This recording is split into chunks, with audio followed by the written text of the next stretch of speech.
What's up? I just got rained on. Oh, it's raining down there?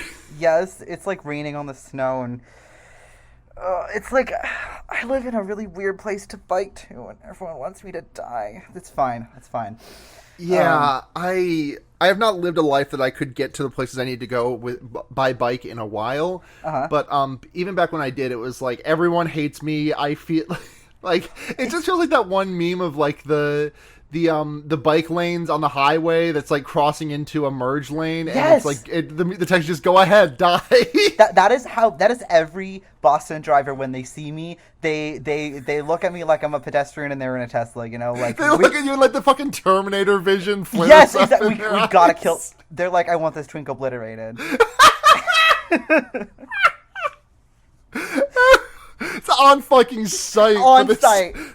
I mean, it's on fucking site for this PhD student that looks like a pirate. Yes. To be fair, most of that type of guy is very insufferable, so I almost have to hand it to them. But please, I'm built different. I promise. Yeah, you're transgender. You're literally I'm built different. transgender. I promise. No, I promise. I'm not like the other people. Me beating the not like other girls charges because I got a dick, or me beating the like other girls charges because I got a dick. Your Honor, I'm transgender. Your These Honor? rules don't apply to me.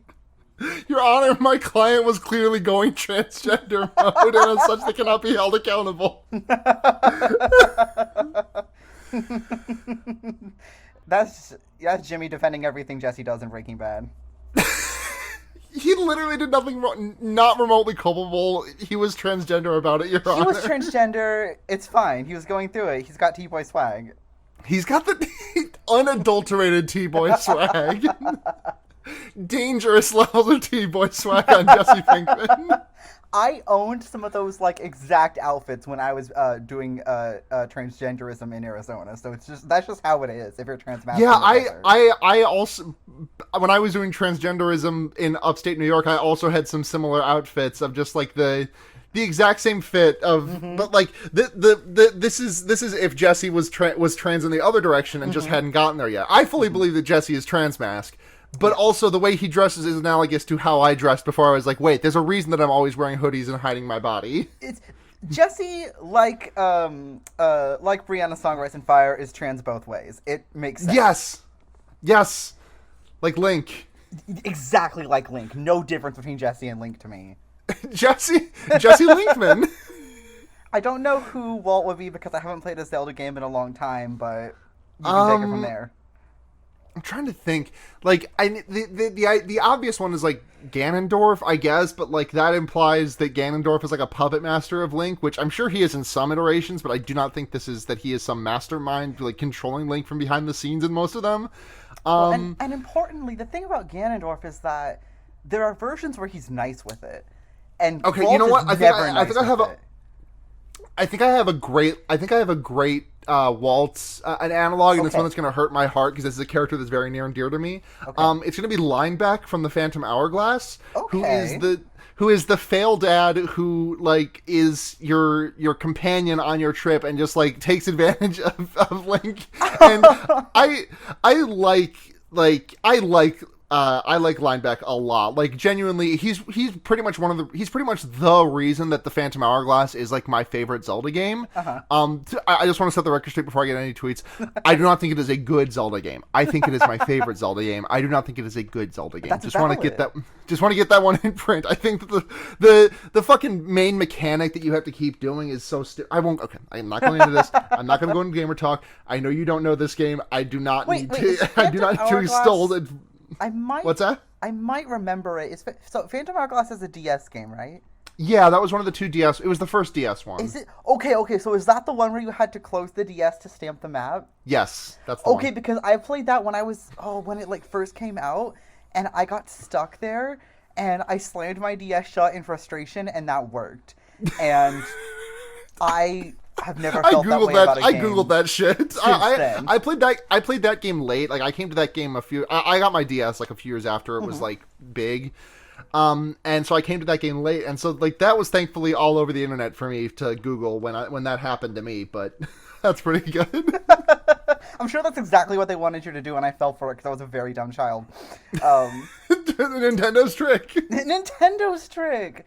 Zelda, like, because the thing is, the Zelda game that I know the best is Wind Waker, because we only had a GameCube for like years and years, and my parents got us like a Wind Waker like game guide, so we just followed the instructions and then spent like 3 hours on Rito Island or whatever.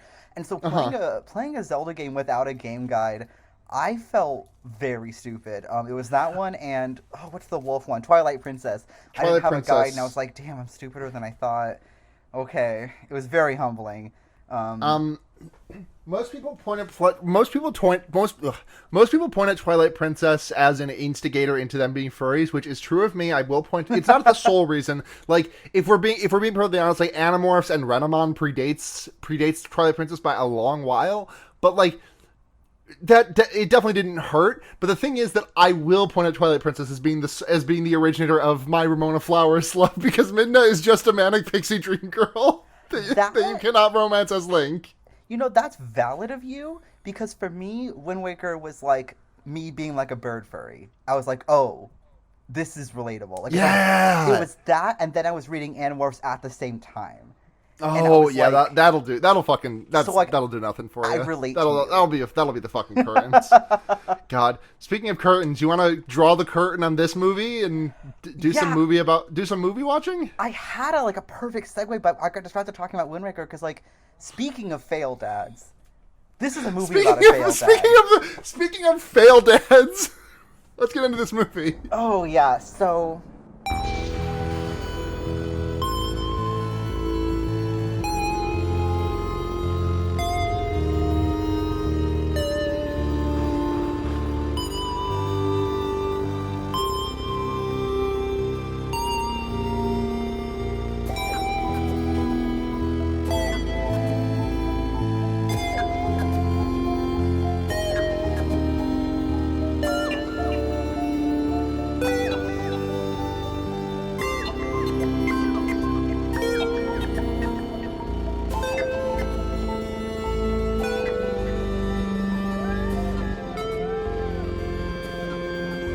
Welcome to Fear Baiting, everyone. It's your number one. This movie would have killed me dead if I had seen it in the theater. Podcast. I'm Sarah, and I'm joined this week by first-time guest, longtime friend of the show, friend of the pod, often shouted out in the Patreon segment. It's Ducky. Hi, it's me, Twitter user Ducky Aisha. And do we do nicknames for this podcast? I don't remember. You can. I won't stop you. I don't know. I'm just here, but I guess I'm also They're calling. Hold on, I'm just vibing. This is for the Detroit Tigers fans out there. They're calling me the Akil Bagul of podcasting. Oh, okay. I know that you are a Tigers fan in general, just like and a Detroit. I'm also a Detroit Tigers enjoyer. Are they basketball? They're baseball. They're not very good. Okay. You know what? That's also valid. And yeah, this is Ducky. This is your first time on the pod, right? Yeah. See, this is my first time on, I think, any of the Peagot family of pods, except I was on Babies and Puppies once, but then I got distracted with like my PhD on Malaria. Yeah, but I mean, you're going to be a doctor at the end of that, and I'm going to at the quote unquote end of this pod like. There's this old episode. There's this episode of Smallville. I didn't watch much Smallville, but like I watched it when it was on. And there's this episode where the like quote unquote monster of the week is a kid at the high school who, like, when he touches people, he sees how they're going to die. Yeah. And there's one that I think of where like he like makes physical contact with Clark Kent and just sees like Superman flying away from the Earth or like into the sun or something. Yeah. And like that's how Fear Baiting is going to end. Fear Baiting will end when all of the horror movies have been thrown into the sun, or when I myself fly all of the horror movies into the sun.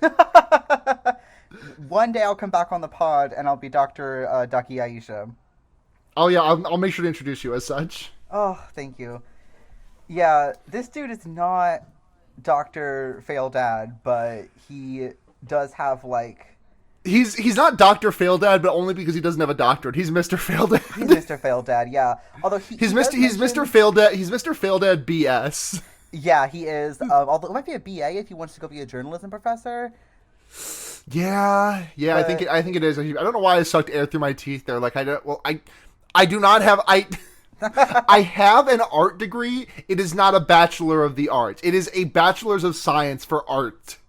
I have a BS in the science thing that I'm going to end up doing now, but I also have an art degree which will be relevant at the end of this movie because it's in classics, and they did throw in a tiny bit of that for me, in a sort of a very not satisfying way, but you know what? It's fine. I'll take it. No, like you can definitely fucking twist this movie into the shape of Atreus' house, but this is Atreus' house to me. But the thing that I was most upset about when it comes to like classical things is like, can I spoil the end of the movie or not yet? We're gonna get there anyway. So what's okay? Yeah, just a spoiler. If this is a Babylonian god, why does he just look like Joaquin Phoenix Joker? Why doesn't he have, like, cool, like, ancient aesthetics and, like, cuneiform? Like, there's so much there. And they're like, it's just a guy. And it's like, okay. I was looking into this, and apparently... Hold on, I need to find the exact quote on this because it's so fucking funny. Okay. I kept pulling up the Wikipedia mid-movie to just, like, look at things. My girlfriend was doing that, too, but I completely forgot because I was taking notes like this was a lecture course. Yeah. Okay, here we go. In crafting a look for Bagul, who is the monster of this movie, Cargill initially kept to the idea of a sinister Willy Wonka before realizing that audiences might find it silly and kill the potential for the film becoming a series. Stop! Looking for inspiration, Derrickson typed the word horror into Flickr and searched through 500,000 images.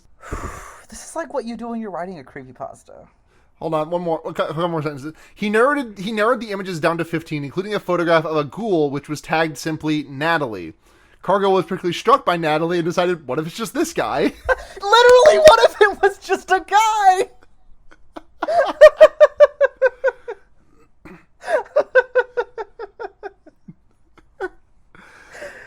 God. Yeah, I also, like, while I was watching this, I attempted to do some, like, class analysis, and we'll see how that goes. But I'm really hung up on what if it was just a guy. I think there's a very strong argument for it to be made for it to be just a guy, but we'll get there. Yeah, we'll get there.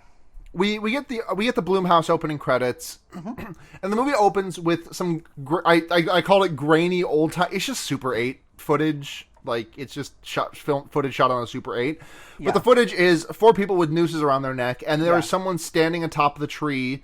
They're obscured by the tree itself, though, and they cut a tree branch, which, like, the tree branch has a rope tied around it, and it's leveraged to pull all the people with their nooses up and hang them to death.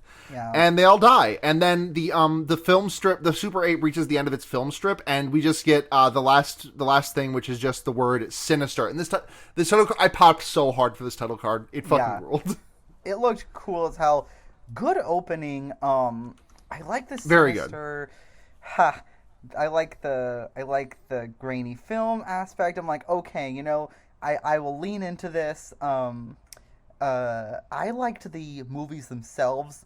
Like, that was the best part of the movie, and we'll get to that later. But I was pretty hyped. Yeah, Then we see a guy. And the guy is Ethan Hawke from First Reformed movie. Who? Ethan Hawke from First Reformed movie. What's a First Reformed movie? The movie First Reformed. Oh boy. It's just a good movie that I like a lot, and I've watched it. Okay, I trust you. Yeah. Yeah.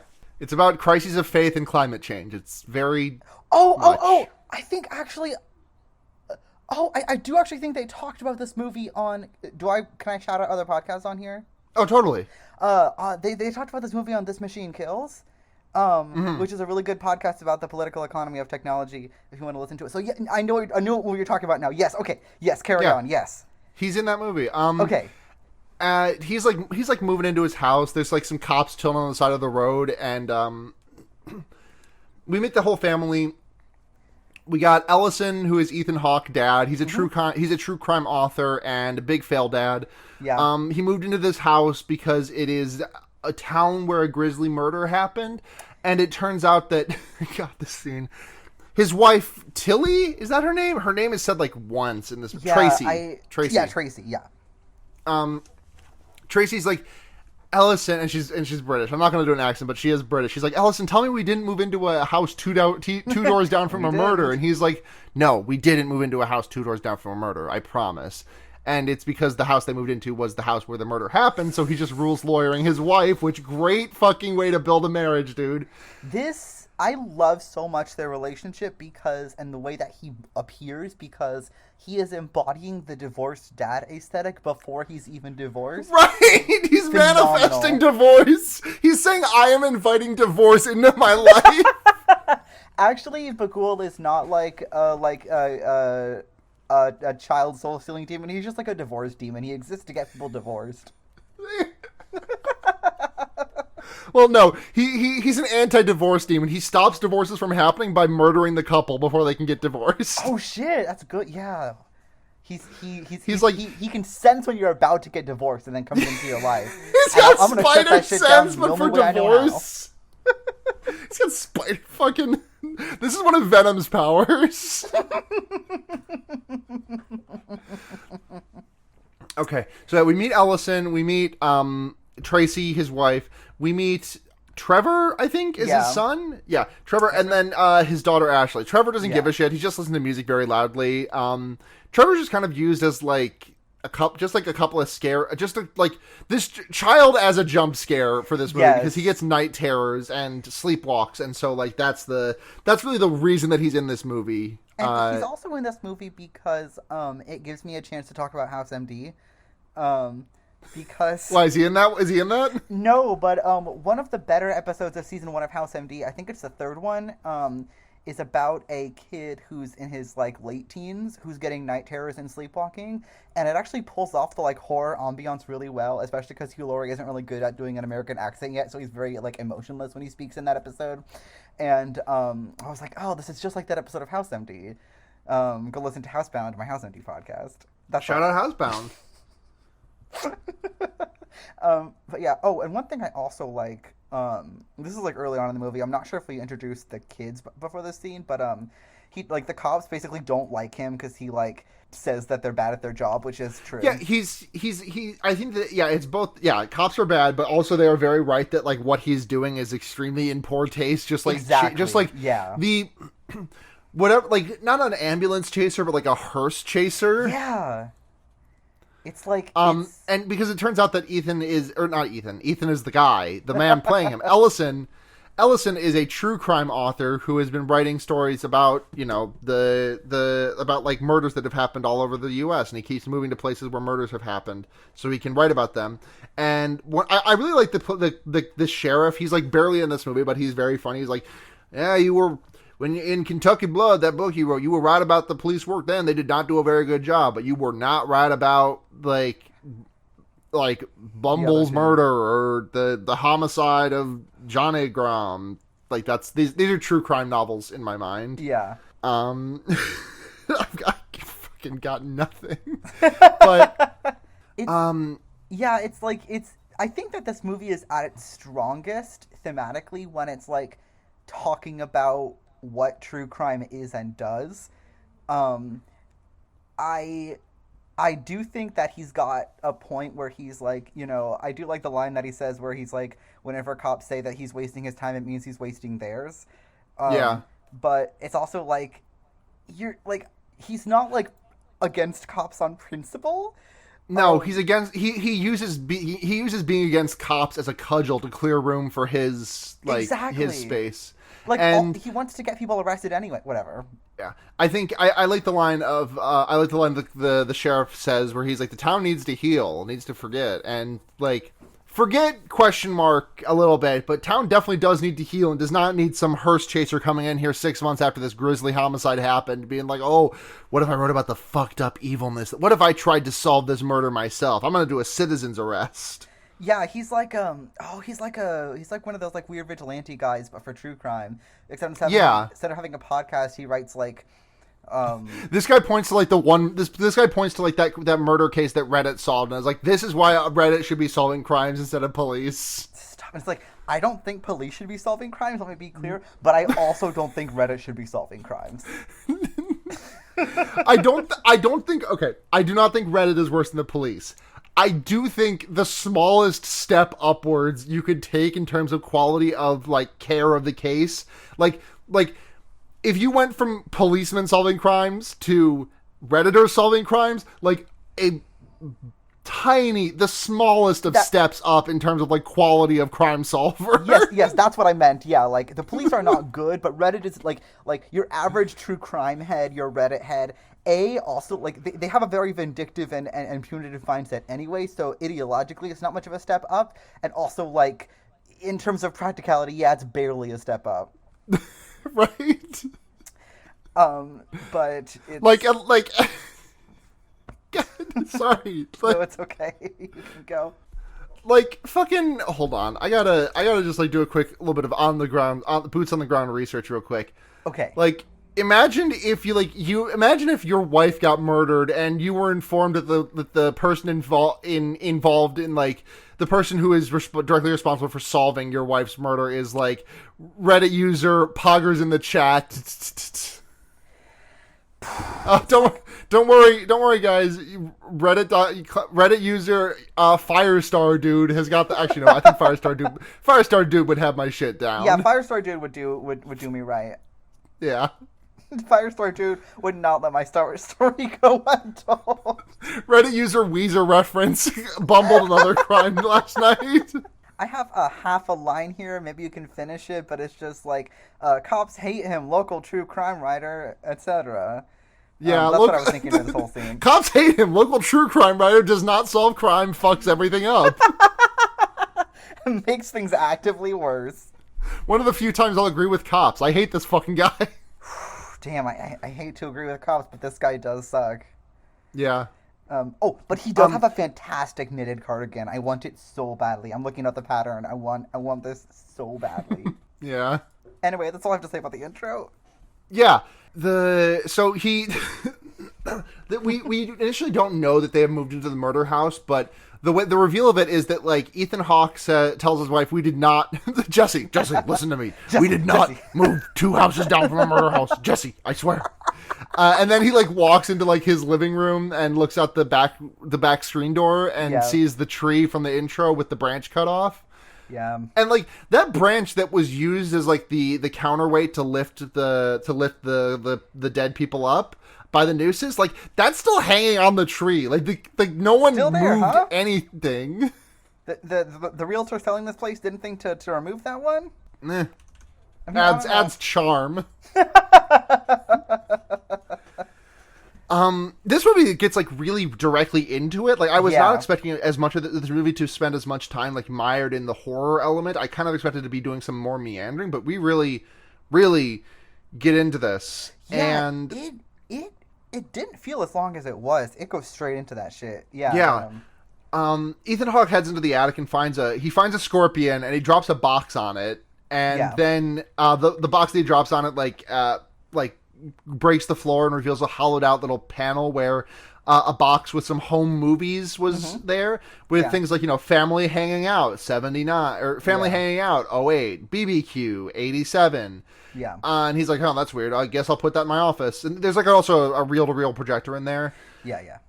They have dinner together with the whole family has dinner together, and Trevor, the son, is like, "Hey, Dad, what's the murder? I'm going to find it out from all the kids at school eventually. So you should just tell me now, get it over with." And Dad's like, "No, I'm not going to tell you anything." And Mom gets a bit testy about Ellison, like, just doing this whole thing and putting bad thoughts in her kids' brains. And Ellison says, "What's the rule?" And the kids say, "Never go in Dad's office." And then Mom says, "And what's the rule?" And then Ellison says, Always lock Dad's office. And I think the script, I really do like the script in this movie. Yeah. Really. Like, this movie, we'll get to my full on the whole ratings at the end, obviously, but, like, this movie's script is really fun. And I think that like, it helps that Ethan Hawke is so damn charismatic, but he's really good. Yes, I loved, like, he just perfectly played that, like, sort of pathetic divorce man, like the dinner scene and the post-dinner scene. I loved him with his wife so much because he was like, I just need one more hit. I just need one more big sell. so that he can like give them the life that they deserve, and Yeah. know, He's like later that night he's kissing his wife goodnight, and she's like, "Listen, if this one fucks up, if you put out another fucking like, if this isn't your Carrie, if this is your From a Buick, well, not Carrie. Carrie was the first thing Stephen King wrote. Like, if this isn't your The Shining, if this is a fucking From a Buick 8, I'm leaving." I really I read a lot of Stephen King as a teen. Well, I tried to read a lot of Stephen King as a teen. I read I read The Dead Zone, I read From a Buick 8, and I think those might have been the only Stephen King books that I ever actually finished reading. I've never read horror books, and I've only seen like 1 or 2 horror movies. I think it's Get Out and like maybe one other one, but I can't remember off the top of my head. So I'm going in almost completely blind. Yeah. So proud of you. Because I was watching this with my girlfriend, who's seen like at least a few more, and I was like, oh, this one doesn't have a good ending. What? In Get Out, he made it out. This is weird. So. Oh yeah, this is a bad end horror movie. I know. No, I totally get you. Like I definitely have like. Okay, I do not know if this is true of me now. When I was younger, I definitely had a big preference for good end movies. And like when I say when I was younger, like I'm referring to like when like earlier in this podcast's lifetime. Yeah, I think that like I do still love a good ending where like the good guys win and like things are not subsumed into evil. But like. And that's why I have such a fondness for home invasion flicks, because those do so often end with the bad guy getting got. But I don't know. I really liked the ending of this one. Oh no! To be clear, like I liked the ending. I was just surprised that it wasn't a good ending. Oh yeah, it tricked you. Yeah, Sinister's trick. You think it's going to be a good ending because it's like. That's another way that I can like tie it back into Atreus House, because it's like, okay, it's leaning more on like the inescapability of the story and like the familial curse and like it has to end this way. So it's like, okay, like now I'm sort of starting to understand, but I was just surprised is the thing. I do think it's a fitting ending. Yeah. But yeah, it's when I was saying earlier that like this movie is at its strongest thematically when it's talking about true crime, like the way that he talks about what he's writing here, like as if it's like not only something that he needs financially, but like almost like an addiction on the personal level. I think it's significant that we see him with a drink in hand for so much of the time he is quote unquote he is like engaging in true crime research. And I also think it's insignificant that there are 2 times in which he like gets really defensive and says, no, I'm not an alcoholic. Yes. Are times or 2 conversations in which he is like talking about his writing, his being an author, his fame. Yeah, and it's like I think it's both like how true crime as a genre can like it sort of preys on our like desire to be like the person giving justice, but also like that like sort of like the voyeuristic way that we view these crimes, like just engaging in things like this to this extent and this degree is in itself like it can be addictive and it can be dangerous, and especially when we like want to publicize it and make it like a big splashy thing. It reminds me a lot of like an article I read about like true crime podcasts and the like. It's sort of saying that in a more subtle way than like a critical article would, and I appreciated that. Yeah, I think the way that like he's very clearly just obsessed with the fame about it. Like we see him, we find out later that like his only real good book was Kentucky Blood, the first one that he wrote, and like he just like keeps a sock drawer, not a sock drawer, like a cardboard box full of all of the interviews that he taped him like being on television. Yes, like it predates BoJack by like 4 years, but like this is exactly the BoJack Horseman thing, right? Like this is the last time he was successful, and it's all he thinks he has. Right, and he's just chasing that high again. Yeah, and it's also like he's a little bit Walter White with it. He insists it's for his family, and he insists it's for his family. He insists it's for like the good of like doing right by like the arbitrary ideal of justice. But like he's doing this for money and for his ego. It's literally, oh my god, it's literally Breaking Bad to me. You've solved it. I love this now. He's Waltering my white. He's Waltering my white. She white on my Walter till I Heisenberg. I'm not.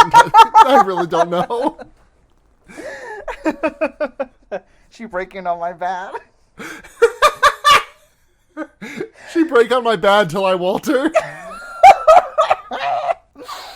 Oh, that's so, like, it's so true though, because like, and I think that another thing is that he seems less reprehensible than Walter White, because like he's more pathetic, and his I think that also he does genuinely, like, it's not like a grievance he's been nursing his whole life, like, well, it seems like there's more of a true desperation there than a like wronged ego like Walt, which is like I like a man who's desperate and pathetic and about to get divorced, so I was locked in on this. Yeah. God, love it. Not epic divorce man, failed divorce man. Love a failed divorce man so much. Yeah. So yeah.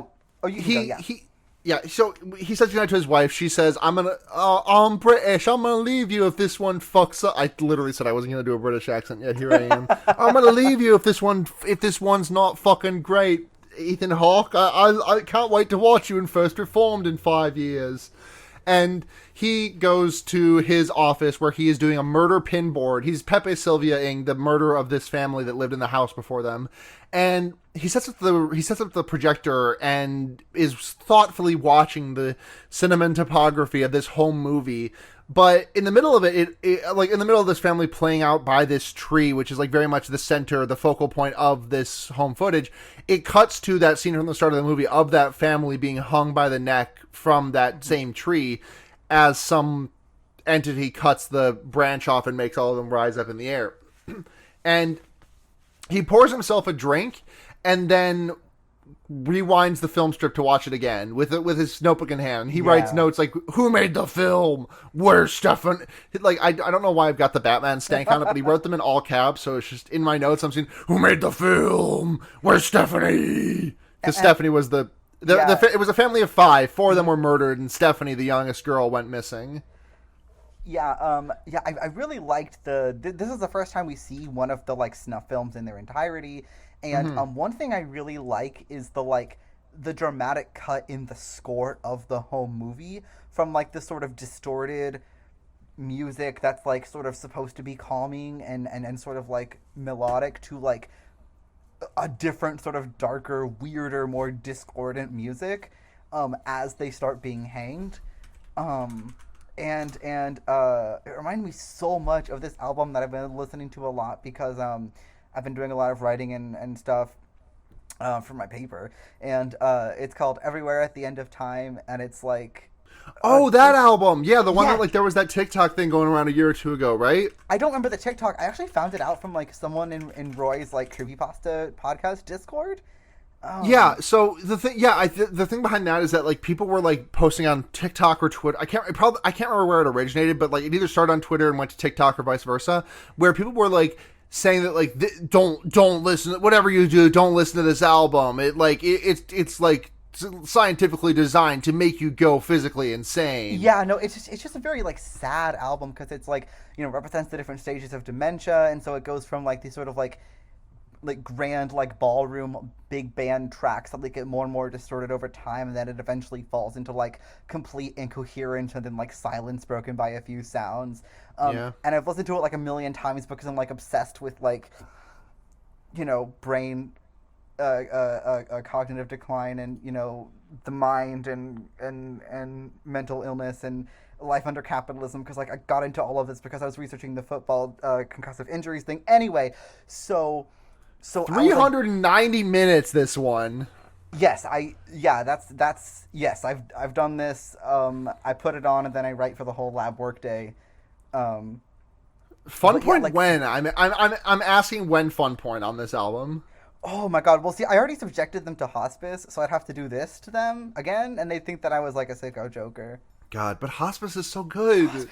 Hospice by the Antlers, such a good album, and here's the thing that has come up on Housebound House MD podcast and will come up again, which is, despite Hospice and House MD overlapping by 3 years, Hospice was never used, no song was used on an episode of House MD, which is, I think, a big missed opportunity, but that's for a separate time. But yeah, like, so the music here, like, the way that it's designed in the snuff films and, like, the cuts reminded me so much of that album, so I was like instantly fond of that and really this movie had some fucking like some big names on the soundtrack. Let me pull it up real quick. Yeah, because the like... score slapped, and I was like, wow, this is one of the best scores for a movie that I've heard in a while. And then someone in our questions was like, they got big names for this, and I was like, I didn't even realize that, but now it makes sense why that went off so hard.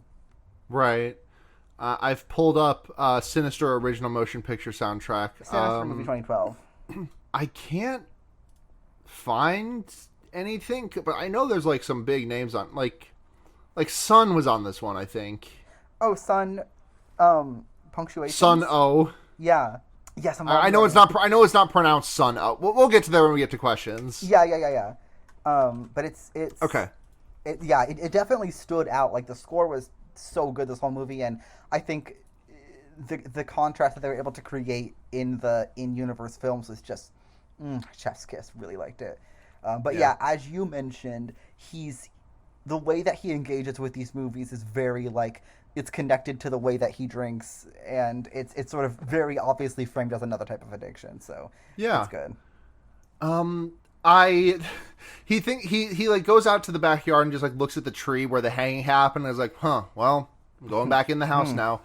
There's like a really scary sound, but then it turns out that it's just his daughter who got lost in the house. It was like, Daddy, I can't find the bathroom. Yeah. And like, we cut to him just standing outside the bathroom, and like she finishes and she like leaves the bathroom. It's like, thanks, Daddy, and starts walking down the hall. And he like grabs her by the shoulder and just turns her 180 degrees. It's a really cute like dad moment. It made me laugh.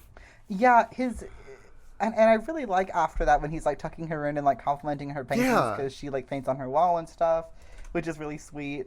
You know, as someone who hasn't watched horror movies, I didn't think that this was like a cliche or cringe. I was like, oh, this is sweet. He liked to see her. Yeah, it does not feel cliche or cringe to me. Like you may be surprised to find that I have a very positive opinion about this movie. I enjoyed it. And it's like, in some places it seemed like many opportunities were missed, or some things just didn't land for me. But I thought it was at least like well executed on what it did do. Mm-hmm. But we'll get into that. Yeah, I mean, yeah. There's some hang-ups. This is not a five-bagger by any means, but we'll get there. Yeah. After he tucks his daughter in, Ethan Hawke returns to his fucked up filmatorium to watch a different reel, and it's a family fishing, and they're having a great time. Haha, yay! They're splashing in the water. Yeah. They're like casting their and then it hard cuts to a garage late at night where there are people taped up in a car, and the car gets lit on fire. And Ethan Hawke is not having a very good time watching these movies, and I'm sitting here and I'm like, setting aside the ethical quandaries of what you are doing right now, you need to have like a focus for your true crime novel right here, bud. Like, you need to be focus on one fucked up gruesome murder. Don't like spread yourself so thin that you're trying to cover 6 stories at once. He does end up thinking that they're connected, which I understand, and I think that if he could figure out that they were connected, like it would blow the whole thing wide open. And I think like that's part of him sort of like focusing on getting the next big hit is like he has to connect them. He has to find the missing link. He has to look at them all. Mm-hmm. So it's like this scene made me fucking go. I don't think this is not like I'm going insane that this is being a bad decision, but this scene did make me insane because he calls the police and he calls the operator and asks to be patched through to 911 and he says, yeah, this is an emergency. And as soon as someone picks up the phone on at 911, he stares at his first book, Kentucky Blood, on his shelf, and is like, he's just like, I guess he just thinks to himself like, I can solve this, and hangs up the phone. And like, this is a CinemaSins ding for sure, but also like, if you call 911 and then like don't say anything and like hang up, but you do clarify, yes, this is an emergency, cops are coming to your establishment, my dude. That like happened to me once as a child. Right. Like I was at my friend's house, and like her family had a old phone, like it looked like a 1930s phone, and we were like pretending to be Neopets, and I pressed 911 on the phone for some reason, and real cops came to a real house, and I was 8 years old, and I cried. I thought it was a fake phone, like not plugged in. Oh no.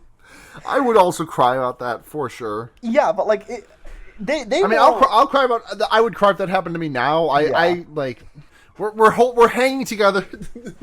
To quote the great Taylor Swift, we're hanging together by a smile, and we're coming undone. That's so true. And you know what? So is Ethan Hawke, because he has more Joker movies to watch. Yeah, he's got to watch more Joker movies because he watches Pool Party, yay! But before he can watch it, he finds a scary box in the kitchen. Yeah, and there's it's his son is in there, and he bends over backwards and starts screaming. And then he picks up his son and is like, "Oh, my beautiful baby boy Trevor, I'm so sorry about your night terrors." And he tips him back and forth, trying to wake him up. And we cut to the next morning. We find out that Trevor, the son, once tried to piss in the dryer while he was sleepwalking. Yeah. And then there's a small argument about how serious his sleepwalking is. And then we cut again to later that night where Ethan Hawke is finally sitting down to watch Pool Party. And we get everyone's having fun in the pool. Haha, yay! We're having fun. And then it's another hard cut to late at night where a bunch of people are strapped into pool chairs and getting pulled into the pool and presumably drowned. But in the pool, he spies a fucked up guy. He sees a fucked up guy, and because here's the thing. So I saw the scene with the son in the box, and I was like, this is like the House MD episode. And then I was trying to connect because okay. So the movie that takes place in the 70s has a car that they get burned alive in, and the one that takes place in the 60s has a pool, and I'm trying to be but then the one that was filmed a few years ago had them hanging from a tree, and I'm is this trying to say something about the neoliberal turn and the change in American society and how the family is envisioned? But then I got distracted because there was a guy. Yeah, it's just a guy. It's just a guy. I'm trying to think, and I'm trying to get my brain to come up with something, and I'm flattening it, and then I see a guy. Yeah, sometimes there is just a guy. And I think that's the thesis of this movie that I have to accept, is that sometimes there's just a guy. Listen, they listen to us. You can, in fact, put a fucked up guy anywhere. You can put a fucked up guy anywhere. But then the thing is that he sees him, and that he's there and he sees him. He sees him and he pauses the film, but as he tries to get close and take a look, he actually burns through the film strip, leaving it in front of the projector for too long. Yeah. And he just Googles how to edit Super 8, and we get this nifty little montage of him editing Super 8. There's a couple of editing moments in this movie that really stick out to me, and I don't know what to make of them, but there's it's almost, have you seen Hot Fuzz or any Edgar Wright movie? I don't think so, no. Shaun of the Dead, At World's End. No, I do know of Shaun of the Dead because the lead singer of Coldplay has a cameo in it, so I may have watched it when I was 12 years old. But that's the only reason why I would have watched it. I respect that so much. There's a couple of really Edgar Wright-esque editing moments in this movie where it's just a bunch of things happening in a half second at a time to show character door open, walk down the hall, door closed, door locked, move handle, and we get one of those here of him editing the Super 8, and he Ethan Hawke bootlegs a digital copy of the footage, which is he points his little video camcorder at the screen where he is projecting his funny little Super 8 footage in, and it's some good footage for how he recorded it. But as he's looking at it, Trevor, Ashley, and Tracy are back from the store, and Trevor and Tracy are having an argument. Yeah. And it turns out Trevor drew 4 people hanging from a tree at school, and he found out about the crime. Yeah, Tracy's pissed at Ellison for being this. I can't believe that I knew this was going to happen. This sucks ass. You are a bad dad. And he's wait, so the only thing that they know is the 4. He latches onto something. I think what's supposed to be implied is that nobody else knows that 4 people were hung to death. Yeah. It's a specific thing, and the fact that Trevor was able to pull that is quote unquote sus. Yeah. Yeah, he's sus. And Ellison is very like dressing up his selfish interests in the clothes of helping people, helping good. Yeah, Some, he says sometimes good things, sometimes bad things to happen to good people, and they still deserve to have their story told. And it's like, I mean, I guess, but like it's very much like it has like, this is kind of a poll, but it's like it has like the way like people who work in drug development talk, where it's like, yeah, I guess that like you should create drugs that cure cancer, but you're not allowed to get up on your high horse about it if you make Lamborghini money doing that, you know? Yeah. Like, I mean, like in the abstract, yes, I agree with you, but you're doing this for money. Like, I want you to You're say doing that you're out doing loud. this you're doing this for your fucking your fucking Murcielago. Like, Exactly. you're doing this so you can pull out the coupe at the lot, tell him fuck 12, fuck SWAT. all these things.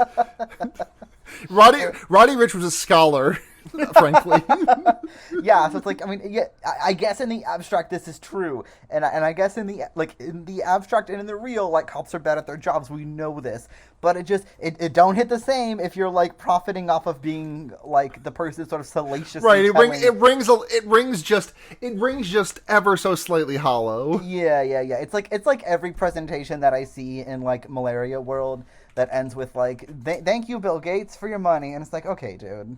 Like, I get it, but like, okay, thank dude. you, Billiam Jates. Yeah, thank you, Billiam Jates. I guess we all have to pretend that it's okay that you're allowed to dictate what research does and doesn't happen around the malaria space, but that's fine. It's fine. Yeah, but it's like, okay, like, yeah, in the abstract it's true, but like, you know, his wife is right in the fact that she keeps implying that this is just about him, like, getting another hit and becoming famous again.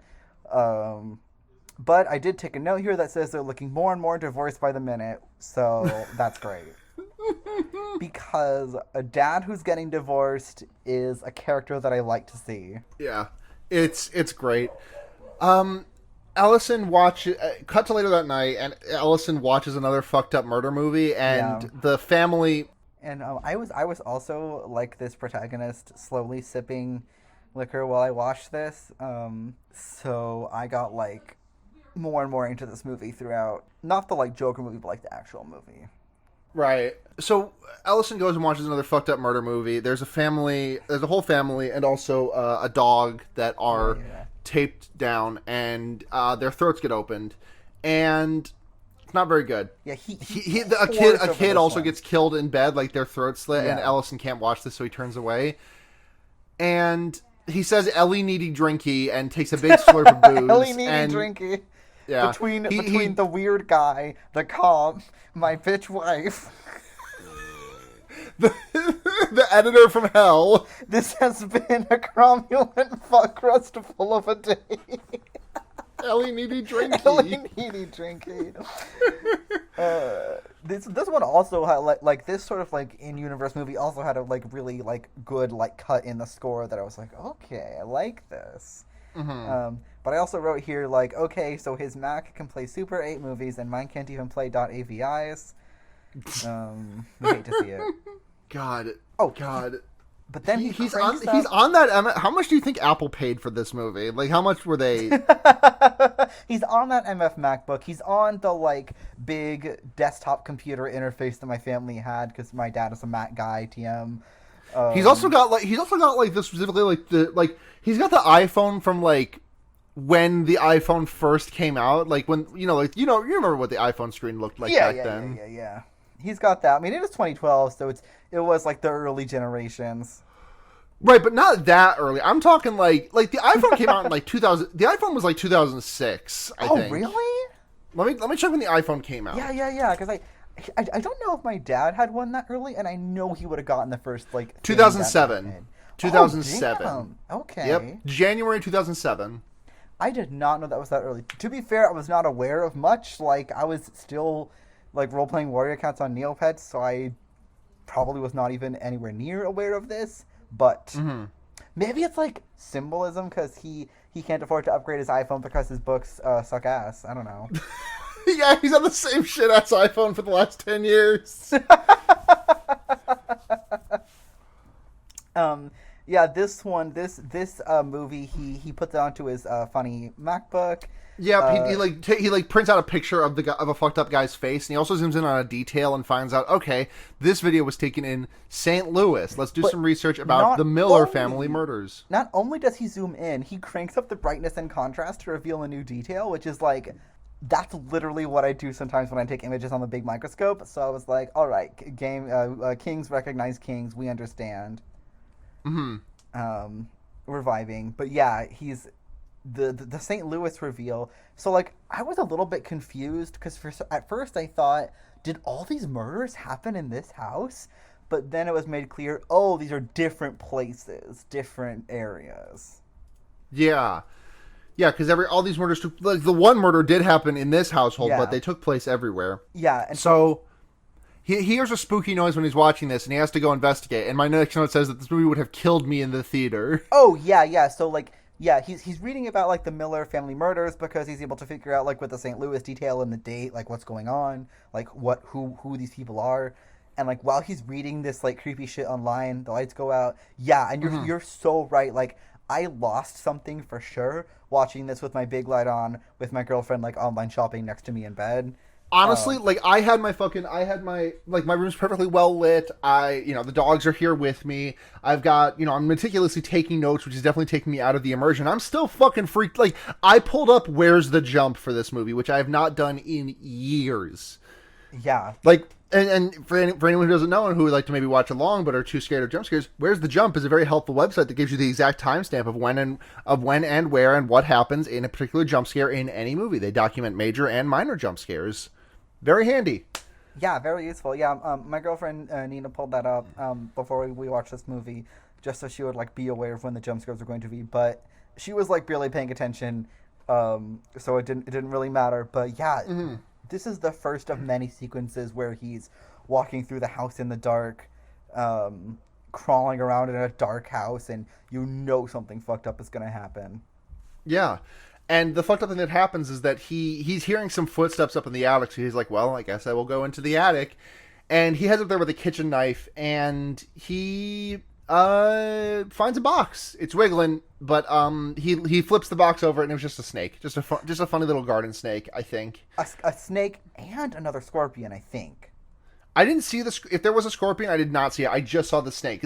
They shoot the snake very menacingly, and like, but it just looks like a cute little guy. It's just a cute little, like, it looks like a garden snake. Like, yeah. I truly could not, like, I don't know. They should have picked a scarier snake or something. But maybe that's the point though, because like later when he's talking to the cop, he's like, "Oh, it's a snake," and the cop's like, "Uh-huh." So maybe like the point is like, "Oh, it's just a little guy," but there's bad vibes anyway. Right. But he's up, but in the box that he finds the snake in, the box lid has drawings of all of the murders, and Mr. Boogie is there in all of them. Boogie. The scene is really creepy and effective for me, but it also is very funny that Mr. Boogie looks like he's in the middle of busting a move in all of these murder scenes. Yeah, I wrote here, like, while he was looking at them, like, imagine having to write a true crime novel and put someone named Mr. Boogie in there, like, I'd kill myself. Right. And then he falls through the attic. He falls through the attic, and we cut to like later. Like, there is so much shit that happens in this movie, and the family does not wake up. I assume they woke up from this, but Dad does so much clomp stomping around in the attic and does not get found out at all. So much. He's just, listen, they're used to him going Joker mode every night. They just all sleep with earplugs in. God. But yeah, this is another Breaking Bad connection, because one of the most iconic images from Breaking Bad is what? The hole with the bathtub, and this is him, but it's like his foothold. Yeah, it's his foothold. It's his foothold, that classic thing. But it basically is Breaking Bad now. We get to the next day, and this officer shows up. Deputy. He does not have an actual name. He is referred to as Deputy So and So as a joke at first, and that is the only name he is ever referred to in this movie. Yeah. But it's James Ransone, who you may know from The Wire. I've heard of The Wire. You should watch The Wire. It's got another Jesse Pinkman. Season 2's got a real Jesse Pinkman guy in it. Okay. It's played by this guy. Okay, now that I'd like to hear. For anyone who knows The Wire, it's Ziggy Sabatka is playing this guy. And this pattern between Ethan Hawke and James Ransone is so fucking funny. Yeah, it's pretty good. Like, I had to stop myself from writing down all of this dialogue, and Yeah. the first thing James Ransone says as soon as he gets on screen is like, "So let's go see this hole," and he's let's see the hole. Ethan Hawke walks he him says show through. hole. What's that? He says show hole. Yeah, show hole. Mr. Hawke, please show hole. Ethan Hawke walks him over to where the hole is, and he's like, "Well, I heard someone up there. It sounded like an intruder, but I don't think it was an intruder. I don't know. I found a snake up there." And James Ransone's just immediately snakes don't have feet. I'm guessing you got squirrels though. You know how they are. And Ethan Hawke says, "Not really. I don't know. I do not know how it is with spaghetti." He literally says, "You know how it is with spaghetti." He dies. You know how it is with Scrolgetti. You know how it is with Scrolgetti. I didn't write down the exact dialogue for many of these, so I'm really glad that you have at least some of them, because I just wrote down the general vibes, because I only write dialogue. I only write specific dialogue down if it really piques my interest. But yeah, I think after this is the scene where the deputy cop is like, can I be in your book? Yeah, this guy is like, you know that part at the end of the book when you thank everyone, you always thank some deputy so-and-so for helping you? I could be your deputy so-and-so, and I don't know why I'm giving him this accent. This is in Pennsylvania. That's not how they talk in Pennsylvania. And he says, yeah, you can be my deputy so-and-so, and sends him off with an autographed copy of his book. And then he's watching the interviews of his epic book, and he looks so silly in this interview. He looks like sorry to reference a movie you haven't seen, but he does look very much like Reverend Toller first reformed 20 years prior. No, he's absolute baby face. He's got the comb. He got the gel, the full of product comb over going on, and he's just like, oh, I do. It's all for the justice. It's for I think there are good. He says I think there are good cops out there, but when cops make a mistake, that's someone's entire life, and I think that bad police work can be offset by good crime writing.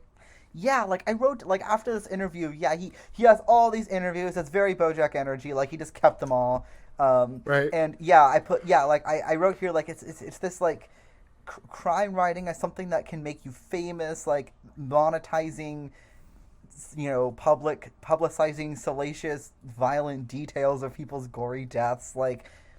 It really seemed at this point my theory that this movie, part of it is a sort of criticism or even not even criticism, but examining of true crime as a genre,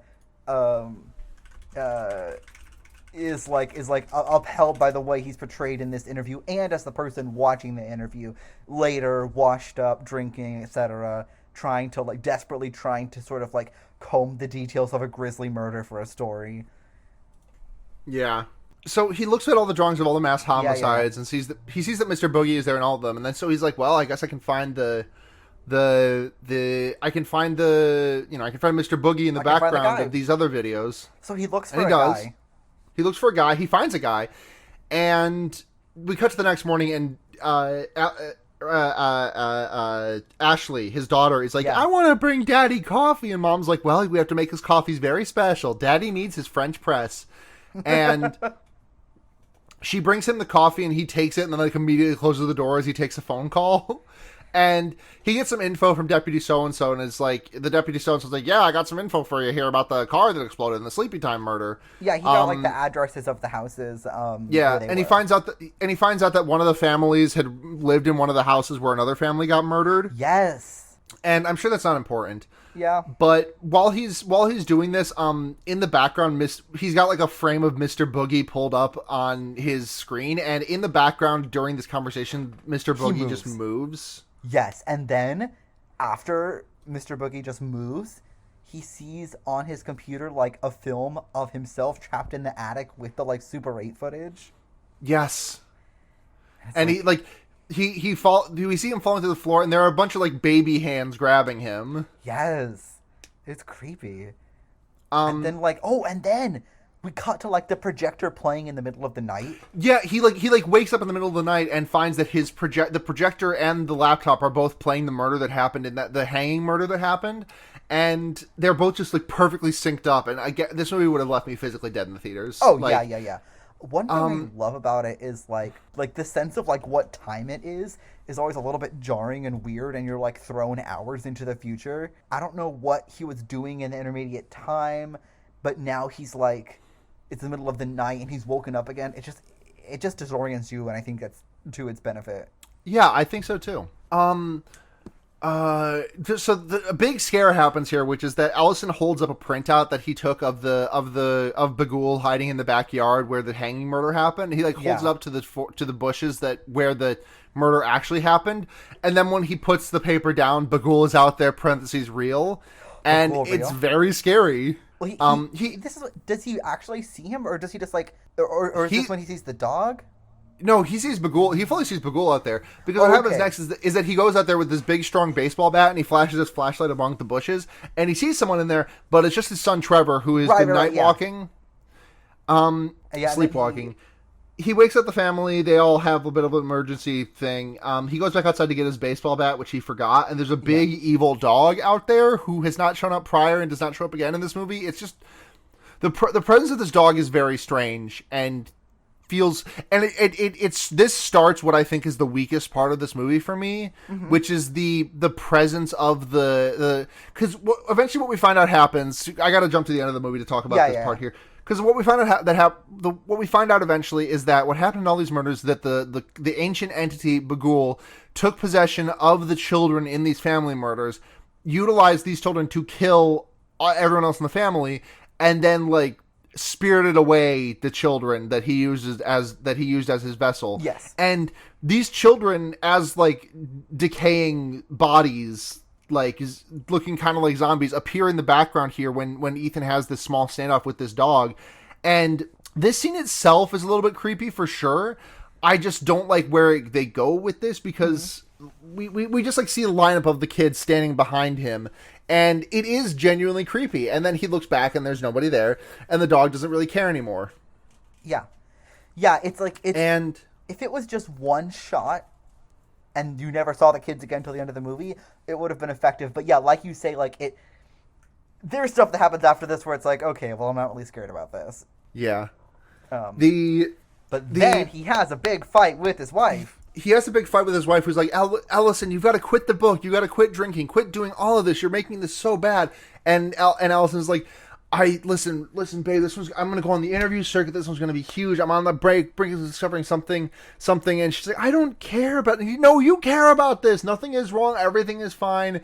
We're going great. And they have like a cute little like laugh together when Tracy's like, well, Ellison, why are you so white? You came in out there like you'd seen a ghost. And he's like, there was a dog out there. It was like fucking Cujo big. And she's like, oh, that's pretty funny. Okay, good night. Yeah, I do like that she's like, you both are worse than before. Like Trevor's night terrors and his drinking, like they're all connected to his work.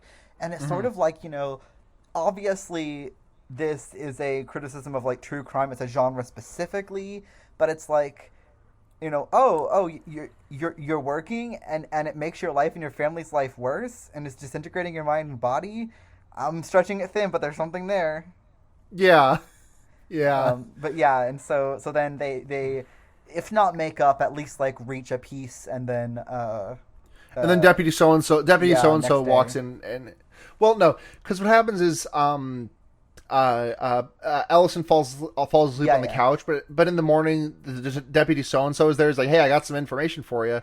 And he's like, hey, I know what connected murders look like. I can run interference for you, but I got to be in the loop on this. And so Ellison decides to let him in on everything. And we learn a couple of things, which is that they assume that the guy is probably old, given the amount of time that these crimes have taken place over. They assume it's like a human entity doing these things, and it's like, oh, everyone gets drugged, so they don't have to exert their strength. But it turns out everybody in these cases was drugged because it's a child doing the homicide. Here, I just realized, like, okay, so obviously, like, it doesn't matter that the guy is old because he's from literally ancient times, literally vampire times. Yes. Like, a missed opportunity is like, what if there was like 1930s ass film of this happening with like a Dust Bowl family or something? That would have been really creepy. I know that would have tipped their hand too early, because like then someone couldn't have lived that long, but like the idea of a film like that being made with that kind of Yeah, show me the fucking Zoetrope snuff film. Yes. Show me the snuff film where the movie theater where the train is coming at the camera and everyone's like, "Oh, the train's gonna hit me," but then the train actually did come through the camera and killed everybody. Ah. Yeah, show me like, oh my god, like a snuff film depicted entirely through like ancient Roman mosaics. Like I want show me that. Well, cuneiform is letters more than it is close enough pictures, but you know, I've been reading Scott McCloud's Understanding Comics. I'm you know, picking hair. I'm splitting hairs about this shit now. Like take me, like show me the like Egyptian carvings of Bagul doing a murder. God, literally, yes. Show me like the weird illuminated manuscript of like a weird looking baby killing their parents. Like if he's ancient, I want to see it. I want to see. Show me that ancient Bagusi. Show me the ancient Bagusi. This is perhaps to me the biggest missed opportunity of this movie, solely because I really like weird old shit. But I also think it would have been extremely cool. You don't have to go back to medieval times, but I think like a late like 19th century like, you know, paint recolored like silent film would have been dope as hell. Yeah. Anyways. Oh, speaking of weird shit, this is when he says that he'll like connect him with an occult crime expert. Occult crime expert at the university, Professor Jonas, played by Vincent D'Onofrio. Some ancient aliens ass professor. I have to tell you, I literally thought this was the guy who played Gil Grissom on CSI when he first showed up. So, but before we meet Professor Janos, we see another fucked up crime reel where they're like someone's watching the family on their camcorder from outside, and then it cuts to the lawn being mowed on a rainy night, and then the sound cuts in suddenly as we see a woman's face appear in front of the lawnmower and presumably get shredded to smithereens. Yes, it's like, you thought that Mad Men scene was funny? Well, what if it happened to someone who wasn't an advertiser? I should watch Mad Men. Someone gets fucking cut up. Someone gets Ronald Reagan cut up while talking. Yes, there's like a party and like someone's leg gets run over by a lawnmower. Ooh, that sounds. I don't know if I could watch that actually. It doesn't show. It just shows like blood. It doesn't show like the actual gore. Yeah, might be. I'll get there when I get there, and when I'm watching the show. I'm sure. For me, the benefit of watching Mad Men is seeing a guy who is really divorced all the time. But that's what I thought of when I watched this. I was like, what if you took the comedy and made it tragedy? But yeah, so that's this the final snuff film that we see, and then we get to meet him. Yeah, we get to meet him. Dr. Janos. Dr. Janos, he looks like an Ancient Aliens dude. He does look like the Ancient Aliens. He looks like it's Vincent D'Onofrio. He looks like Gil Grissom, CSI. We learned about Bagul, and I spelled it wrong in the tweet, so apologies to all my fans for not spelling it Bughul, the Eater of Children. And there's a really funny back and forth with Ethan Hawke. Is like, did you say Eater of Children? Dr. Jones is like, yeah, Eater of Children. So, he sustains himself off the souls of children, and each story that has been told about Bagul involves a different way that he lures the children away and traps them in the netherworld. So this to me is QAnon, but not just QAnon. So me and Alana have a long-standing joke about, like, was there conspiracy theories in vampire times? And we were like, what if there was, like, an ancient Babylonian, like, adrenochrome version, and it was called QAnon, but C-U-E, like, cuneiform anon. And this is that. This is that, yeah. Also, it's like the QAnon Anonymous, like, Moloch episode. Like, this is just... Yes! Like, that's exactly what this is to me. When Sinister 3 should be the John Locke Sinister. When they made Travis View say Rita Grace ebooks post, I ascended. Yeah, God. It's not going to be my recommendation. It won't be my recommendation proper for this week, but I do highly recommend that you check out the QAnon Anonymous episode about the John Locke conspiracy. I think was that a bonus only episode? It was a bonus only, but it's honestly worth it. And also the Moloch episode was also bonus only, I believe. But I really like that one, particularly because it starts off talking about excavations at Mount Lycaon, which is where ancient Greeks in the like pre-classical era did a bunch of human sacrifice. Yeah, and I was so excited because University of Arizona, where I went to undergrad, did those excavations, and I was like, "That's my school." Thank you, Travis, for shouting them out. Yeah. But it's also just like a dope episode about like ancient history, and I love when they talk about ancient history on QAA because they always talk about like ancient baking or whatever, and it's just very funny for me to imagine. But yeah, that's what this is basically. They say this is obviously not this is obviously not the real Bagul. This is probably just some sort of cult initiation because the way it's happening in multiple places. Ethan Hawke tries to go to bed, but the projector in his office is on again. And while he's patrolling, this next scene, I think fucking sucks. I do not think this scene is good, and it's just really silly. Oh, is this the one with the kids gliding around? Yeah, it's like the kids are like fucking filming an Apple commercial, like they're dancing to some beat that I can't hear, and then they're like just playing around, like it's Looney Tunes ass shit because they're like running around just outside like Ethan Hawke's field of view, but within perfect view of the camera, and it's supposed to be scary, and there is one scary moment of this to me where like after four of the kids have like done their fucking b-boy routines in the background, Ethan Hawke goes and checks on his son and his daughter, and he opens the door to his daughter's room, and he's like, oh, okay, she's doing good. All right, I'm going to leave with my big, strong bat. But then the camera pans over to his daughter, who is staring, like, terrified, wide-eyed at the corner where there is a painting of the four hanged bodies and a painting of Bagul, and also an apparition of this dead girl who was one of the children who that is the one affecting part of this scene. The kids sort of, like, floating around like weird little ghosts is, like... It undercuts the rest of it that is actually good. Yeah. Nothing really happens. Ellison falls asleep on the couch. I was wrong earlier. This is when he falls asleep on the couch with the bat in his hand and wakes up when the sun rises. Deputy so-and-so walks in, and they just talk about how this is a house where a murder happened and mom doesn't know about it, and the deputy is like, oh, I don't want to be here for that conversation. Yeah. And Ethan Hawke really just looks like shit here. Like he did not look very good at the start of this movie. Like he looks like shit here. Yeah, the cop is very gently saying that he's like placebo affecting himself. And then at this part, my girlfriend leaned over and said the cop told him to touch grass. And yeah, Ellison's looking very divorced here, very upset. Yeah. They talk a little bit more about the deputy so-and-so is like, yeah, dude, I think you're making yourself insane with this book that you're trying to write and having moved into a murder household and you're doing a lot of drinking. And Ethan Hawke is like doing general voice being like, chat, I am not an alcoholic. Chat. I am not an alcoholic. Okay. Nothing wrong with me. Dude, yeah. I'm normal. He asked deputy so and so, is like, hey, would you like live here? And deputy so and so, I would not spend a fucking night in this household. You could not pay me enough to sleep here for a night. And then he's like, well, sounds like something bad's about to happen, so I'm gonna head out. Seems like I read the script, something rough's about to happen to you. Yeah, I'm gonna head out. I'm gonna head out, Chief. Yeah, he does like the peace sign and like fades away. And then Tracy mom is like, Ellison, come here, honey. Sounds like your daughter forgot about her one rule. And he walks over and is like, and they're like, really, Ashley, we gave you one rule, which is to not paint outside your room. And the daughter's like, I'm sorry, but Stephanie wanted me to do it.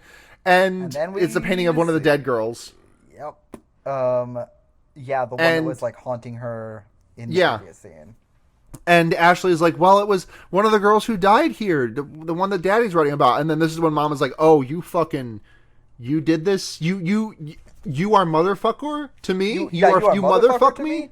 You are divorcing me? You are divorced to me? You are not. That one's not a question. It's you are divorcing me now. You are divorcing me now. I'm casting spell of you divorce me.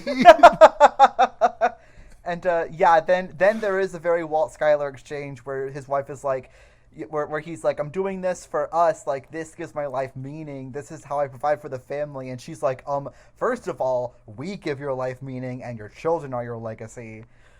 So that's very Walter White to me. The ways that he like tries to rule his lawyer, like he not only does he like do the thing of like, well, when you asked if anyone had died 2 houses down, and no one had died 2 houses down, and she's like, are you fucking kidding me? And then he's like, it didn't even happen here. She's like, oh, okay, so this wasn't the house where murder happened? And he's like, no, it happened in the backyard. And she's like, fuck's sake, Ellison. It's so funny. Yeah, he's posting cringe in this scene. There's no other way to say it. Posting so much cringe. He's posting cringe. He's being divorced. He sucks. We hate to see it. But I do actually like to see a man getting divorced. So it's great acting from Ellison, to be sure. Yeah, or from Ethan Hawke, to be sure. He's good. Like he's destroying this movie. Everyone else like is doing fine, but he just rules. Right, he's a real cut above the rest here. Yeah. They paid for a guy, and I can tell. Yeah. Later that night, she finds him on the couch watching something on the television. I don't remember what it was. But watching his old interviews, baby. Oh, that's what it was. Again with this shit. Yep. But she's like, oh, okay, time to help you go to bed. And she like helps him get into bed. It's cut to later that night, and it's like a different POV. Like someone is standing behind the camera at the foot of his bed, shining a flashlight on him as he sleeps. Yeah. And the camera like moves in, and the flashlight goes off, and Daddy wakes up, and he starts stumbling through the house, and is moving like he's being called to the attic. And there's this like the cinema topography of there's a scene where he is standing at like the base of the ladder, staring up into it as like the lights flicker, and like the ladder is like lit up like it's like a location in a video game where you have to go. Like it genuinely looks like if this was a more Catholic movie, I would easily be able to buy this as him like being ascending into heaven in some capacity. Yeah. But that's not what happens. He goes up into the attic and he sees a bunch of dead kids, the kids who did the murders, watching Bagul footage.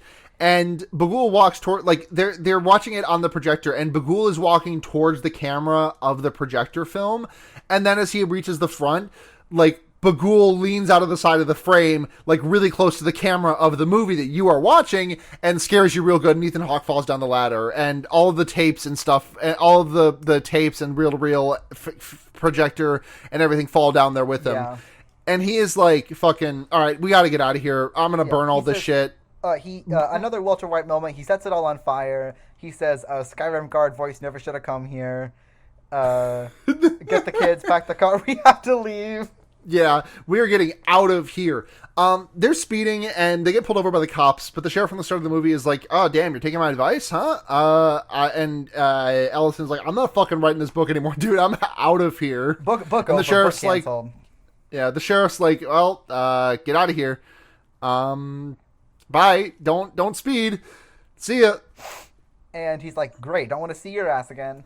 Yep. And, so as they're moving back into their old house, the wife is thrilled. But here's the thing, like, what I was thinking as they're moving back in is I was thinking in my head, like, this is now going to be a movie about how you can't escape the pull of the story and how tragedy, is inescapable, and that's exactly what happens. Right.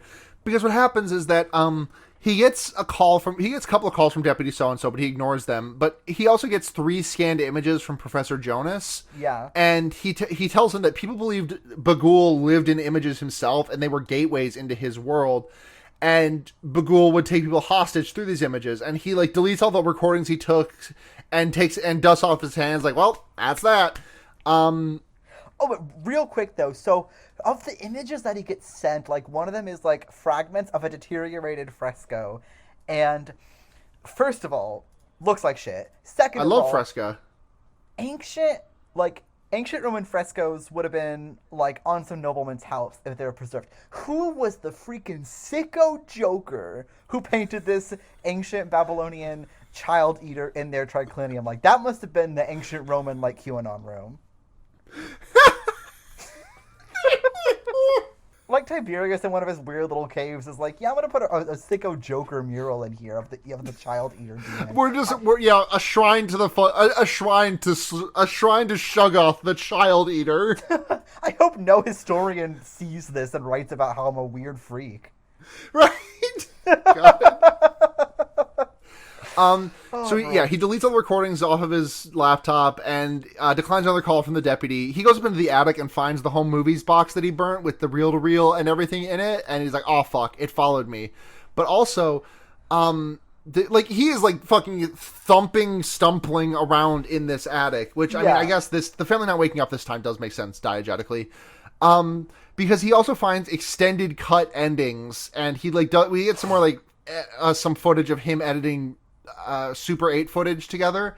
And he gets another call from Deputy So-and-so, and he's like, okay, so it turns out all of those murders that we were talking about, the people who were murdered, the last house they lived was a murder where one of these people, so like, you know, the right before they got murdered for right before they got murdered from being hung by a tree, that family lived in the house where the pool party massacre took place. And the people who died in the pool party massacre, well, they lived in the house where the car explosion thing took place. And, you know, it tracks back and they're like, oh, fuck.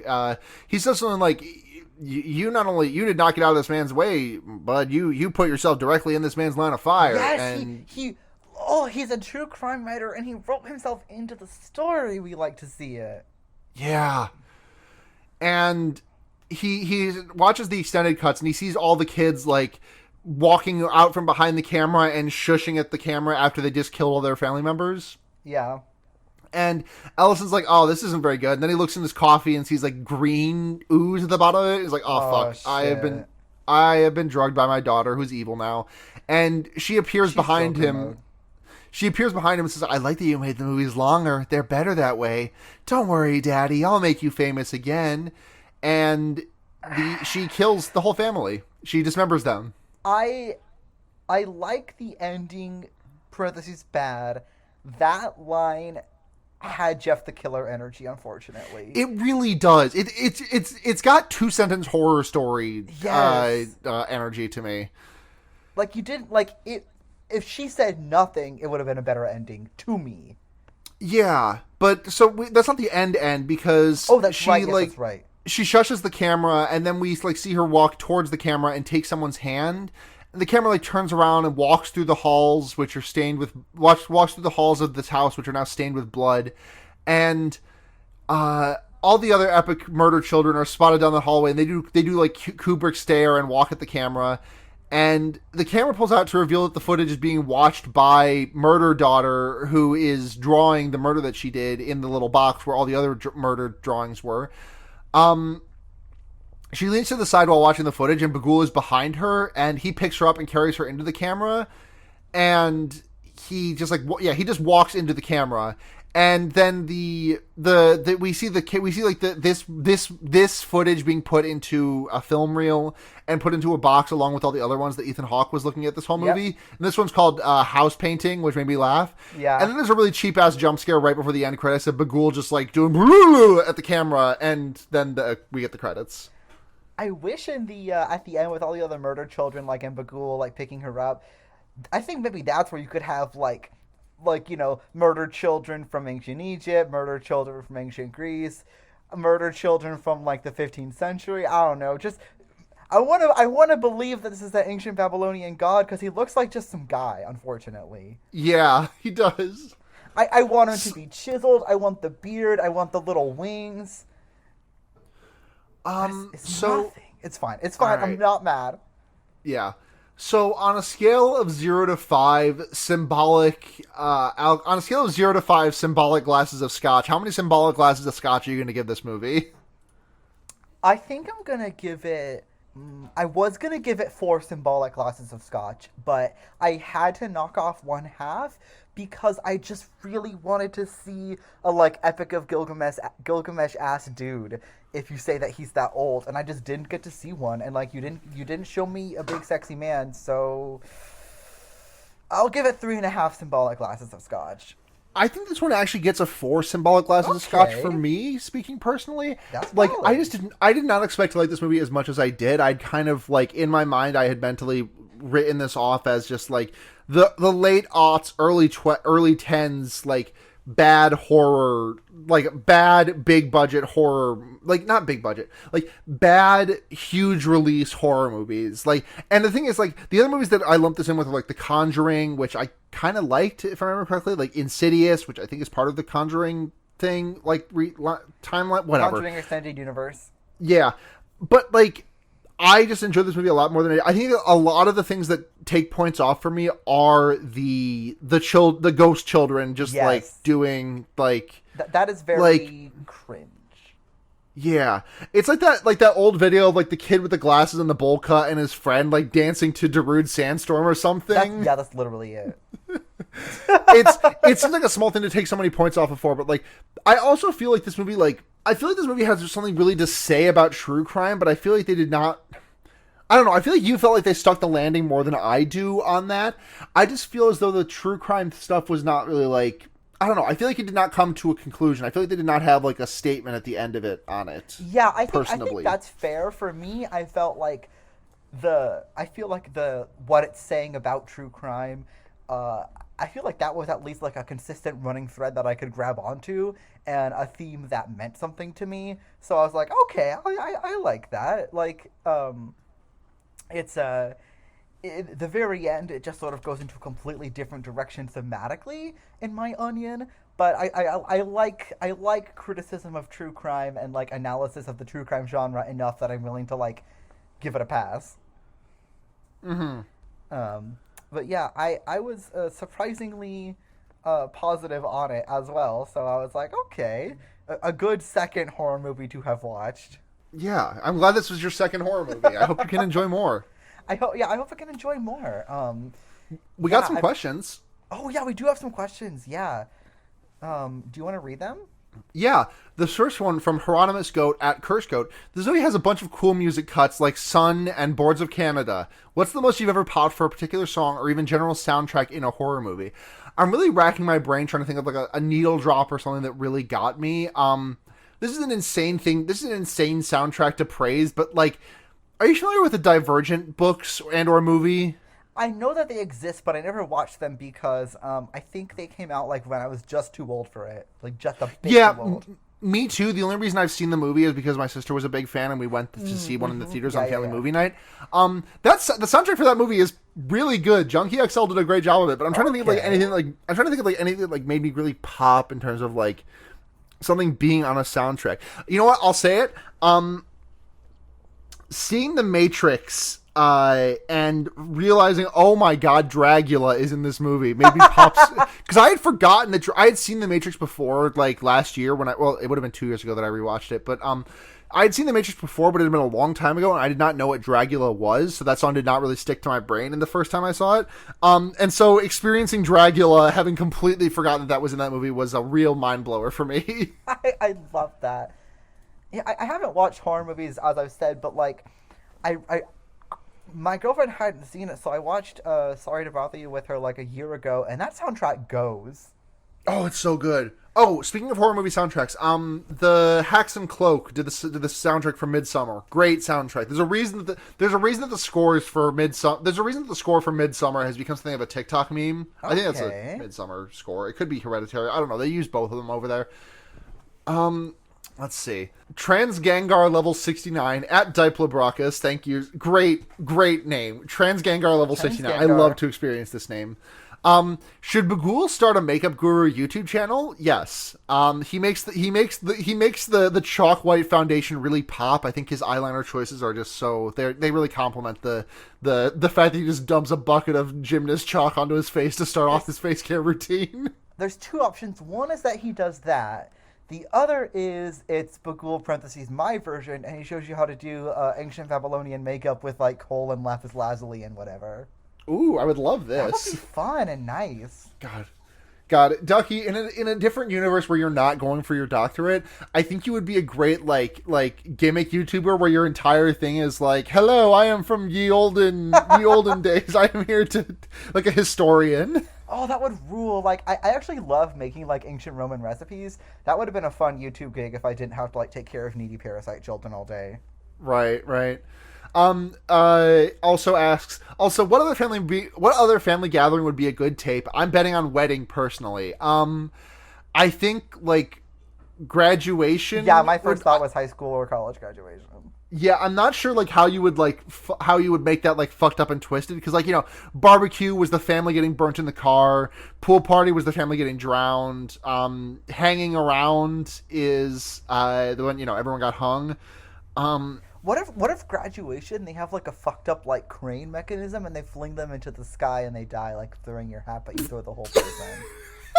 This is a very high production Bagul murder. This is when Bagul gets a better budget. Right. He needs to possess the daughter. He needs to possess the daughter of somebody wealthier next time, so he can like use daddy's max out daddy's credit card, renting a fucking bobcat. Yeah, exactly. Petting zoo, and like they take people to the family, like the kid takes the family to the zoo at night and like throws them into the bear cage. Yes. Okay. Lastly, from PR at PR the Disaster, is there a memory you'd like to have as a home videotape? Curse optional. Oh boy. I think the memory I would most like to have as a home videotape is, I've told the story on the podcast before, but it never gets old for me. When I was like, I would have been like 11 or 12, maybe a little bit younger. My dad brought home one of those freestanding basketball hoops, the ones where it's like you fill the base with like water and you just let it stand in your driveway so you can like, shoot hoops on it. And the thing was plastic and had a leak in it, so the water was all leaking out, and we did not realize this. So my dad brought it home, got it set up, and the water's slowly been leaking out. I'm out there, practicing my 3 game, and I turn around to say goodbye to my mom, who's leaving for work, and the next thing I know, I'm on the ground, and it turns out that the basketball hoop had fallen on my head and bonked me down and like made me fall over, and it hurt so bad. No. And I think it would be really funny to have footage of that thing falling on me. I don't know if I want any of my memories recorded, but I think that there's one that would be good for a curse. When we first moved to our house in Texas from Michigan when I was like 4 years old, it was the first time I had a backyard, so I immediately went out to play in like the old playground, and I was like digging in the dirt and like doing weird shit because I was 4. And then all of a sudden I noticed that there was a bunch of ants and my whole body was swarmed and covered in fire ants. Oh no. Oh no. My parents didn't know about fire ants because we were from California and Michigan. So my mom started panicking and like gave me a bath. And like I only got a few bites relatively, but like for like 5 minutes there I was covered in ants. And I think that would make a good curse video. Mm-hmm. But that's a...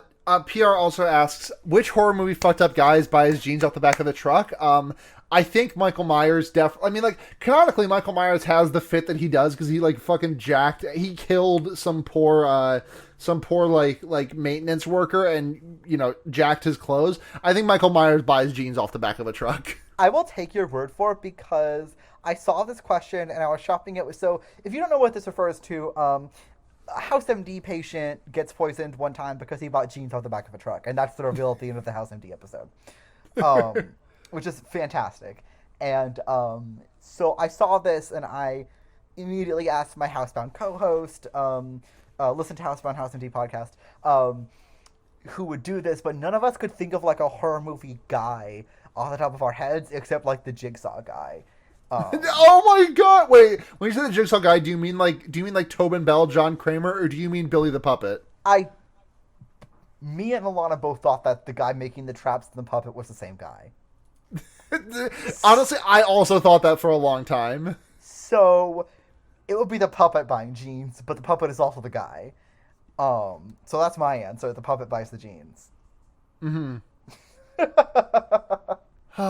So that's recommendations. Ducky, do you got one or should I go first? Because I can go first. I got one. You can go first. Is it recommendations of anything or like any damn thing you want? Because my recommendation this week is definitely going to be First Reformed Ethan Hawke movie.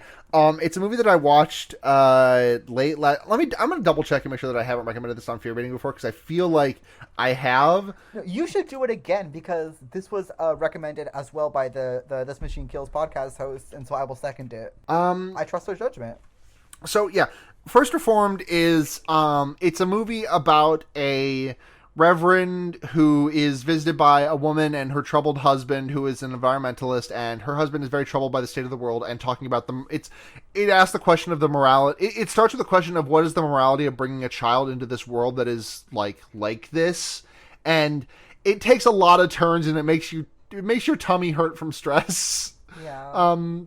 it's a really good movie. Ethan Hawke, performance of a lifetime in it. Not even getting nominated for an Oscar. The Oscars are fake as fuck, but him not getting nominated for one for that made me really fucking pissed off. I digress. First performed Ethan Hawke movie. Cannot recommend it enough. Ducky, what you got? That's a fantastic recommendation. God, what have I watched? What have I engaged with media-wise recently? Okay. The Octavia Butler Xenogenesis trilogy. I wanted some fiction audiobooks, and those were recommended to me, and they're fantastic. What If First Contact Aliens, and it's got a lot of really good things to say about humanity and gender and genetics, and I'm not sure if it'll stick the landing on the third point because I'm very, very sensitive, but I really trust Octavia Butler. And I'm about to listen to the third one, and they're so good, and you should all listen to them, the Xenogenesis trilogy audiobook or regular book. I like to read it. Yeah. That's my recommendation for today. Yeah, that's... Hell yeah. Ducky, thank you so much for coming on the podcast. This was an absolute delight. I'm so glad I finally got to have you on. Yeah, thank you so much for inviting me, and I'm glad that I was able to, fill the spot of you not having anyone this week. And I did enjoy this movie, so, good second horror movie. I think my third might be Hereditary, because I think it's Atreus' house, so I'll tell you how that goes. Hell yeah. We love Atreus' house here. We love Atreus' house. Is it really Atreus? I've always thought it was like Atreus. So you are correct, I think. Okay. Because I call it Atreus because I read things and then I learn how to say them. But my Atreus was the boy in God of War video game, right? Yes, very funny thing to name your son when you're normal. When you're normal. My archaeology professor always said naming my son Icarus as a goof. Literally. I hope nothing bad happens. She was Greek and she always said Atreus, so I trust her. But I always say Atreus because I can never change even though I'm flawed. So you're actually correct. You're the correct head here. But yeah, cool. That'll be my third horror movie, and I'll keep you updated. But this was a good second one. So thank you for inviting me onto the pod. And I also like to see a divorced man. So good all around, enjoyable. Yeah, hell yeah. Thank you so much for listening. We are at Fearbaiting on Twitter. We are also patreon.com/fearbaiting if you would like to support the podcast.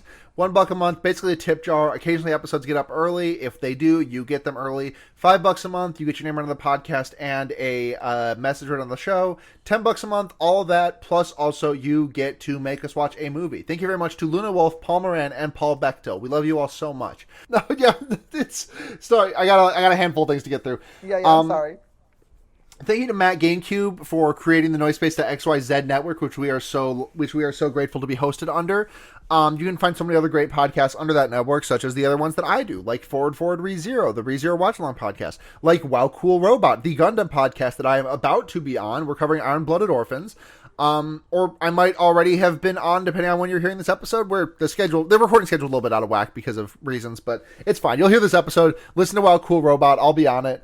Iron-Blooded Orphans, Special Grade Snacks, Jujutsu Kaisen podcast, The Wonder Years, Animorphs podcast, Henry Kissinger's Pokemon Going to Doc, Leftism podcast. I'm doing too many fucking podcasts. I legally need to be stopped. I'm trying to do this and be a full-time student and work and do a Pokemon draft league. It's really too much. But I'm doing it. I'm doing this damn thing. You know what? I'm young. I've got this gas in the tank. Might as well use it.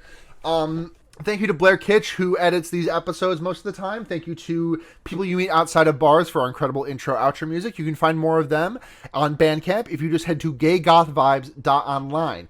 You can find more of me specifically on Twitter at sunhatzhenya, SUNHATZHENYA.